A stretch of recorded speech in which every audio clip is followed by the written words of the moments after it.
Hlín, landsleikur á móti Frökkum yfirvofandi, hvað svona, við byrjum á seinasta leik gegn Noregi svona þar sem þeir 1-0 yfir og svona var ekki svekkjandi að missa þetta niður í 1-1? Jú, það var ógeðslega svekkjandi. Við áttum góðan leik á föstudaginn, fannst við leggja inn þá vinnu sem maður þarf að gera til að skila að vinna. Og með smá heppni að það hefði algjörlega getað tekið með okkur 3 stig sem var auðvitað stefnan. En þær jöfnuðu, þeim finnst þær örugglega hafa oft skilað að jafna. Þær voru meira en við með boltan í seinni hálfleik. Þannig að við tökum með okkur þetta eina stig og byggjum á frammistöðuna. Hvernig leggst það í ykkur og svona hópinn að spila seinasta heimaleiki fyrir EM á þessu nýja hybrid-grassi? Svo ég tala bara fyrir mig, þá leggst það mjög vel í mig.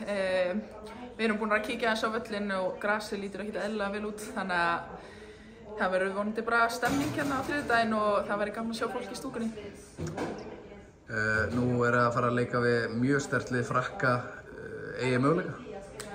Já, algjörlega. Það verður frekar skrítið ef ég stæði hérna í viðtali og segði að við ættum ekki möguleika. Þá held ég að við getum sleppt því að spila leikinn.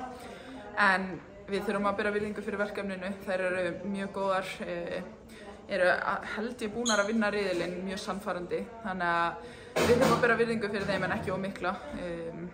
Og við erum búnar að fara vel yfir þar. Ég held að það sé algjörlega atriði þeirra leik sem við getum nýtt okkur og refsa þeim fyrir. Svona að þínum persónulegu málum, nú ertu að spila fyrir Leicester á Englandi, hvernig er það? Það er bara gaman sko, það er búið að vera krefjandi. Þetta er stórt stökk upp á við frá Svíþjóð og ég er auðvitað bara búin að vera þarna í nokkra mánuði. Og tíminn leið ógeðslega hratt eftir ég kom þarna út, það voru bara einhverjir 10 leikir eftir að tímabilinu og það leið ógeðslega hratt, þannig að ég hlakka til að koma aftur eftir sumarið líka og stimpla mig ennþá betur inn þar. Nú er systir þín með þér í hópnum og svona þinn herbergisfélagi, hversu gaman er það? Það er mjög gaman.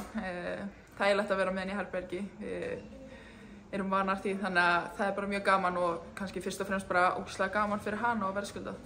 Takk fyrir.